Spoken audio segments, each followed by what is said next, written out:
In London, a brilliant day, a brilliant pageant. 1 million expressions of affection for a prince and his bride.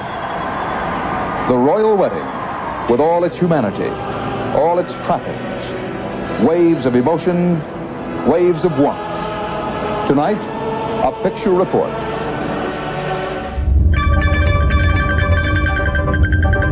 From CBS News in London, this is the CBS Evening News with Dan Rather and Bob Schieffer in our newsroom in New York. Good evening. With heavy Democratic support, President Reagan won his tax cut fight with the House of Representatives today. Earlier this afternoon, as expected, the Senate also gave its support. We'll have more on that in a moment, but now let's go back to Dan in London.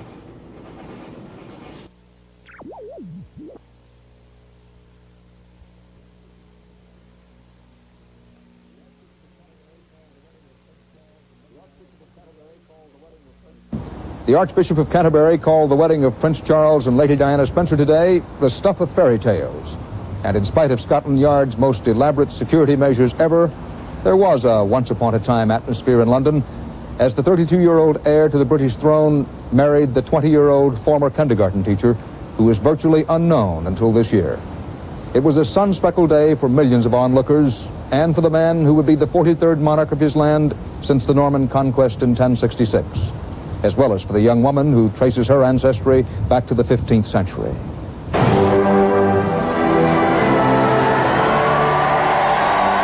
Royal occasions come alive with the appearance of the Queen, and so it was this morning as Queen Elizabeth and Prince Philip departed Buckingham Palace, an armed guard replacing one of the footmen.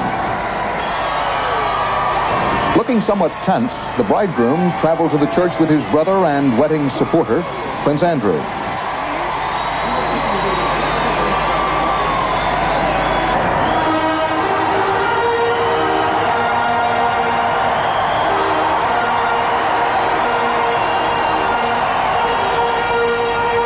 Lady Diana, in perhaps today's first heart-stopping moment, appeared radiant with her father, the Earl Spencer.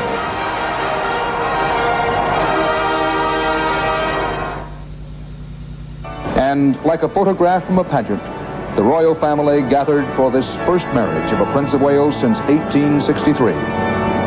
If this was splendid, it was also human. In the words of a former Archbishop of Canterbury, the essence of the ceremony was exactly the same as it would be for any cottager who might be married. Today, the Very Reverend Alan Webster, Dean of the Cathedral, assisted the Archbishop of Canterbury, Dr. Robert Runcie, in performing the service. I, Charles Philip Arthur George. I, Charles Philip Arthur George. Take thee, Diana Frances. Take thee, Diana Frances.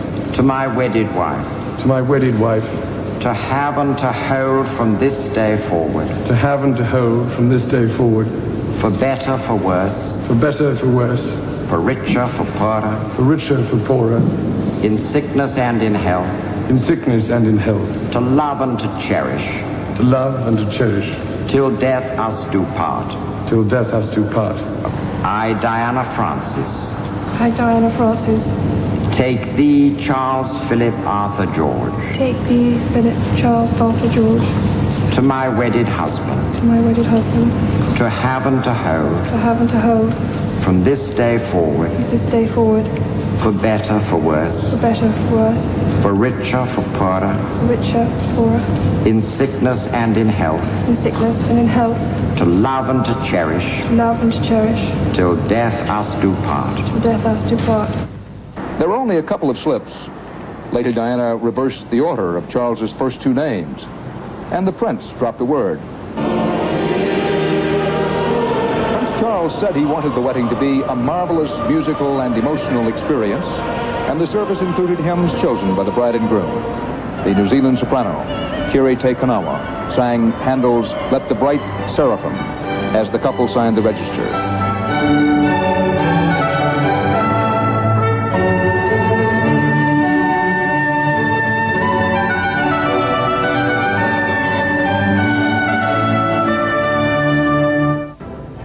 And little more than an hour after Charles arrived at the church, the ceremony was over. And Charles and Lady Diana, now man and wife, appeared before the tumultuous crowd outside St. Paul's as the Prince and Princess of Wales. They appeared elated as they rode through jubilant crowds, heading home, heading toward Buckingham Palace, where Tom Fenton watched today's events and where he picks up our story. This was the final act of a spectacle that may never again be seen in this century, if ever. The huge crowd was led by a line of London bobbies up to the gates of the palace for the balcony appearance that traditionally closes Britain's great royal events. The crowd called for Prince Charles.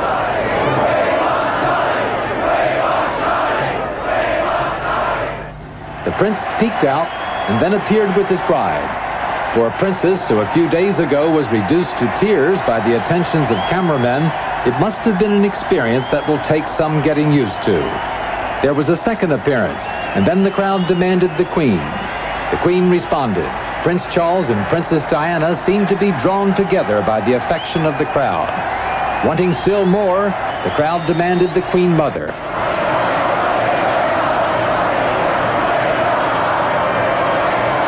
She hesitated, but only for a moment. She was followed by the rest of the family. Bridesmaid Clementine Hambro, great-great-granddaughter of Winston Churchill, sucked her thumb at the sight of hundreds of thousands of deliriously happy well-wishers. The prince and princess kissed. Later in the afternoon, the royal newlyweds departed for their honeymoon in a carriage that was pelted with rose petals, decorated with balloons, and for good measure, fitted out with a sign that said what everybody already knew. By train, they set off on a short journey to Broadlands, the estate of the prince's late great-uncle, Lord Mountbatten. There, they will spend the first 2 days of their honeymoon in the same house where the Queen and Prince Philip began their married life 34 years ago. Tom Fenton, CBS News, London. We'll have more from London later in this broadcast.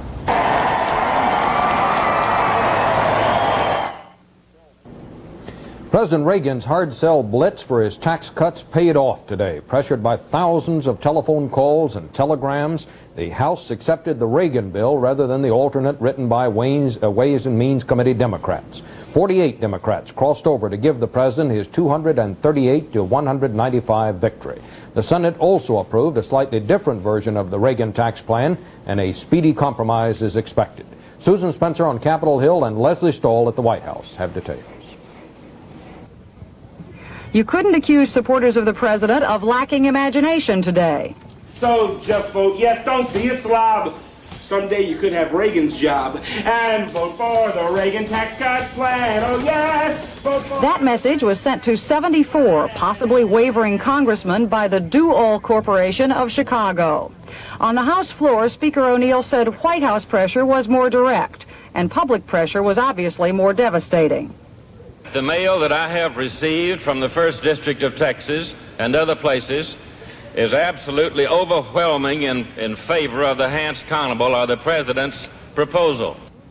Over the 5 hours of debate, the rumors grew of Democrats defecting to the Republicans' 3-year plan of 25% across-the-board rate cuts.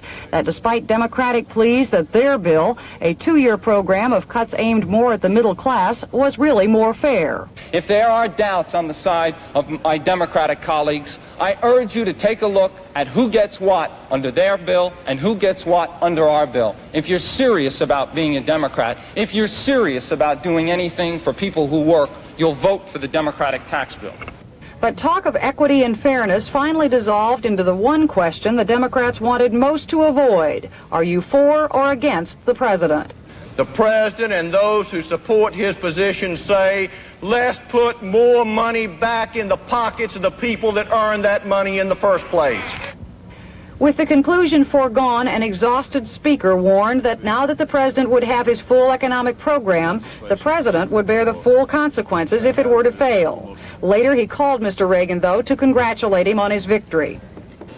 No hard feelings, old pal. It's a great two-party system we have. We gave our best, and you outdid us. As a matter of fact, you stunned us. I never figured you could beat us that badly.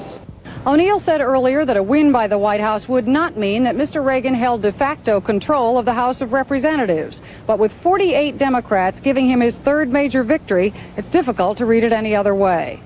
Susan Spencer, CBS News, Capitol Hill.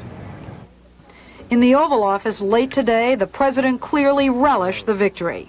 From the bottom of my heart, I want to express my thanks to the Congress for responding this afternoon to pleas of millions of taxpayers. The victory we've just won doesn't belong to any one individual or one party or one administration. The victories, as a matter of fact, because there's been more than one today, are for all the people.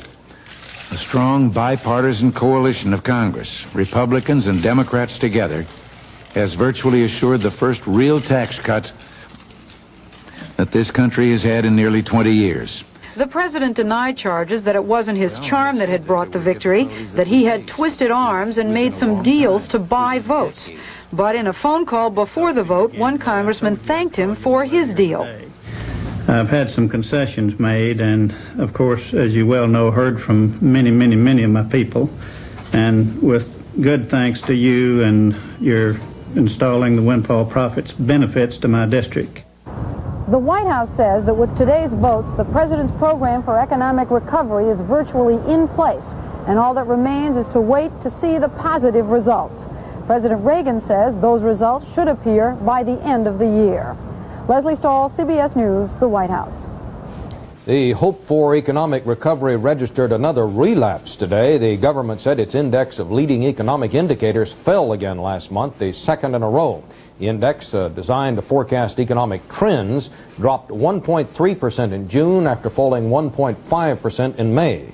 A government analyst said the latest decline suggests there will be no early end to the business slowdown. But he added it is too soon to say the index points to a recession. The nation's air traffic controllers have turned down overwhelmingly a tentative contract settlement. Robert Poley, the president of the Controllers Union, advised Transportation Secretary Lewis that 95% of the membership voted against the proposed pact. The membership action renewed the possibility of a strike. However, no strike date has been set, and both sides said they are willing to resume contract talks.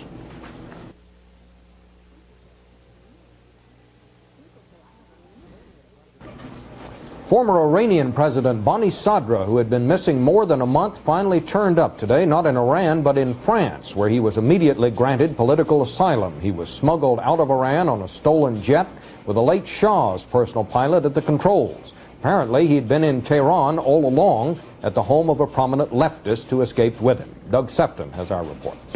The Iranian military version of the Boeing 707 landed at the French military airfield at Évreux before dawn this morning. A handful of newsmen were waiting at the ex-president's Paris apartment as Abdul Hassan Bani Sadr arrived in mid-morning. Minus the mustache, which has been a trademark, the ex-president assailed recent elections in his homeland as a fraud, claiming only 15% of the people took part.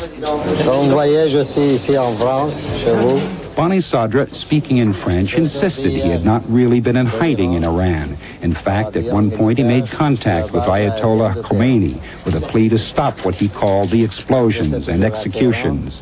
Details of his escape were revealed by his pilot, Iranian Air Force Colonel Behzad Moazi. The ex-president learned of the escape plan only at 6 last night. By 8:30 at Tehran Airport, he had been smuggled aboard the 707, which had been cleared for a routine training mission at 10:30. The Iranian government news agency claims Air Force fighters unsuccessfully chased the plane to the border. The plane circled over France for some 40 to 50 minutes before French officials, obviously aware of its sensitive passenger, gave permission to land. But if Bani Sadr was outwardly cool, others on his escape flight were appalled at what is going on in Iran. The history shows the regime like that is not too far from Genghis Khan. A condition of Bani Sadr's asylum here in France is that he refrain from all political activity. First, he scheduled a news conference this afternoon, then he canceled it, apparently living up to the terms of his stay here. Some French officials felt that in his off-the-cuff remarks of the morning, he had already gone too far. In a declaration read by an aide, he repeated his intention to rally resistance against the present regime. But despite an Iranian demand that Bani Sadr be returned to face trial, the French are expected to stand by their decision. Doug Sefton, CBS News, Paris. The welcome mat for Bani Sadr was not out today at the home of another Paris exile, the late Shah's last prime minister, Shapur Bakhtiar. Bakhtiar, who escaped to France 2 years ago, said he would not work with Bani Sadr against the regime of Ayatollah Khomeini. Bakhtiar said that Bani Sadr was, quote, little less than a common criminal. The ceasefire along the Israeli-Lebanese border has held for the 6th day in a row, but elsewhere in the area there are ominous signs. There was an act of terrorism inside Israel, and Israel said its Air Force shot down an advanced Soviet-made Syrian fighter in a dogfight near Beirut. More from Bob Simon. The dogfight came 24 hours after Syria threatened to shoot down Israeli reconnaissance planes, a threat Prime Minister Begin enjoyed remembering today when he addressed a meeting of jurists in Jerusalem. If a Syrian representative says so, I will say to him, it is easier said than done, because today we shot down a MiG-25 during such an operation. Begin insisted that under U.S. terms of the ceasefire agreement, Israel has the right to maintain aerial surveillance of Lebanon. He said the flights will continue so that PLO targets can be pinpointed and civilian casualties avoided. This is an act of legitimate national self-defense. We do not go into Lebanon to attack Lebanon or the Lebanese people. Tonight, several Israelis were wounded when terrorists opened fire on a bus outside Jerusalem. This is precisely the kind of incident Israeli officials were worried about when they agreed to the ceasefire, which applies only to the border region between Israel and Lebanon.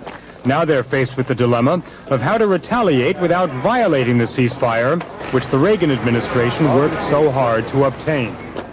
Bob Simon, CBS News, Tel Aviv.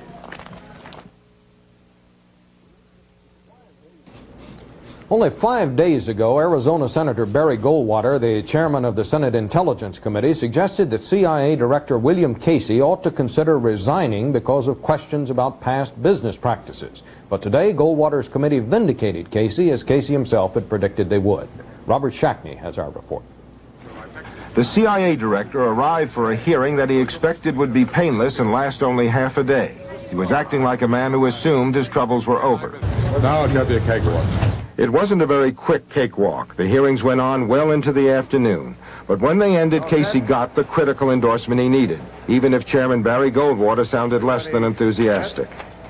It is the unanimous judgment of the committee that no basis has been found for concluding Mr. Casey is unfit to serve as DCI. The staff will follow up on points that need clarification. Goldwater declined to amplify on what points needed clarification, and Casey himself had nothing to say as he left the hearing. But some members of the committee were saying the Casey affair was not finished. Vice Chairman Daniel Moynihan, the ranking Democrat, raised a new issue: the influence of conservative New Hampshire publisher William Loeb, a friend of the controversial Max Hugel, the CIA's chief of clandestine services, who was forced to resign. The question is, did the publisher William Loeb get his hands on the covert capacities of the Central Intelligence Agency? Did he think he had done, and did he in fact do? Senator Moynihan denies that partisan politics are intruding into the affairs of the Intelligence Committee. But he also announced that Democrats are appointing a minority counsel to represent their side in what remains of the Casey affair. Robert Shackney, CBS News, Capitol Hill. There was another mysterious development involving the two Wall Street brokers who made the allegations that led to the resignation of Deputy CIA Director Max Hugel. The two men, Samuel and Thomas McNell, disappeared shortly after making the charges against Hugel. Now the Chicago Tribune reports the FBI is also looking into the suspicious death of a third brother, Dennis McNell. He died a week after his brothers made their allegations of financial misdoings. The third McNell had returned from jogging in New York, complained of pain, and died apparently of a ruptured spleen while being prepared for surgery. The man credited with building more than the pharaohs of ancient Egypt, Robert Moses, died in a New York City suburb today. He was 92. In more than 40 years of public service, Moses built the New York World's Fair of 1964, Lincoln Center, the Long Island Expressway, bridges, tunnels, housing projects, power plants, and parks. He also built a reputation as a power broker and a man who usually bulldozed all opposition. One architecture critic, though, called him the 20th century's greatest influence on American cities.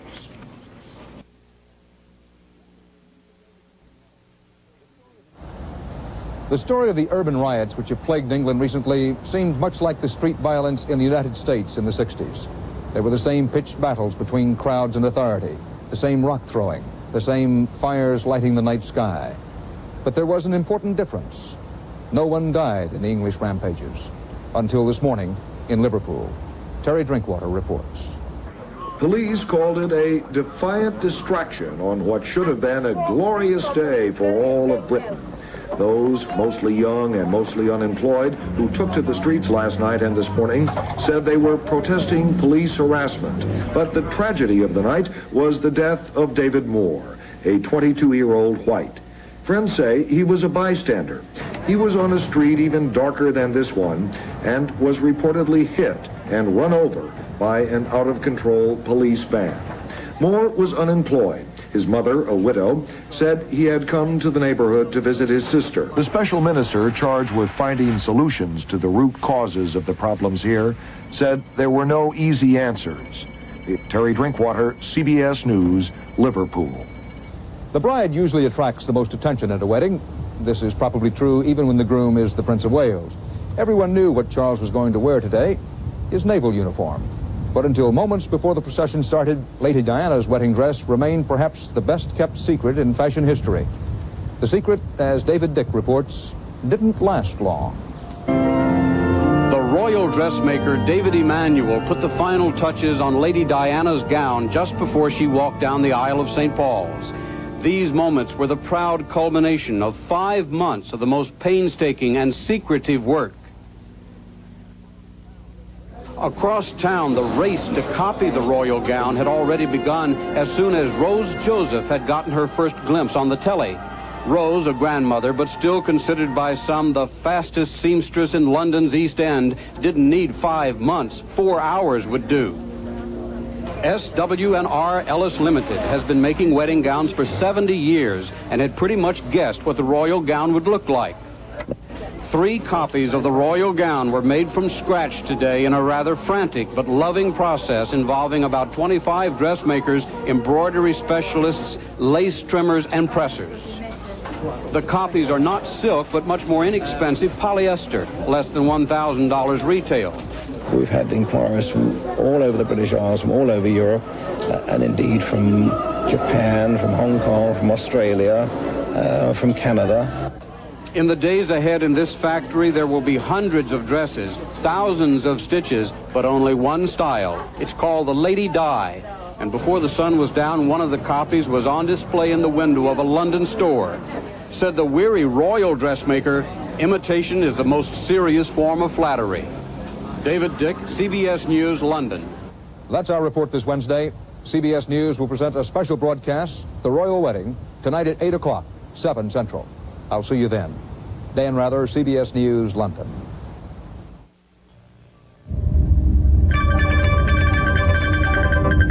From CBS News in London, this has been the CBS Evening News with Dan Rather and Bob Schieffer in our newsroom in New York.